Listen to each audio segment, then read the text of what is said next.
جب مدینہ منورہ میرے آقا پہنچے، ہجرت کر کے مدینے پہنچ کر سرکار دو عالم صلی اللہ تعالی علیہ وسلم نے جو سب سے پہلا کام کیا وہ کیا کیا تھا؟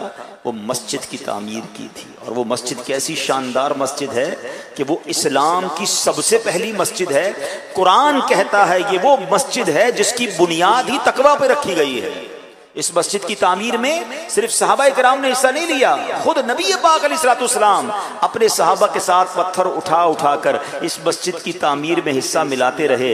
اور سبحان اللہ، اس مسجد کا نام کیا ہے؟ اس مسجد کا نام مسجد قباء ہے۔ اللہ مجھے اور آپ کو بار بار مدینہ منورہ میں اس مبارک مسجد کی حاضری نصیب فرمائے جس کی تعمیر سرکار دو عالم صلی اللہ تعالی علیہ وسلم نے اپنے مبارک ہاتھوں سے کی۔ اور سنیے، میرے آقا فرماتے ہیں صلی اللہ تعالی علیہ وسلم، اس مسجد کی ایک فضیلت یہ بھی ہے، حدیث کا مضمون ہے کہ جو اس مسجد میں 2 رکعت نماز ادا کرے اسے عمرے کا ثواب ادا کیا جاتا ہے۔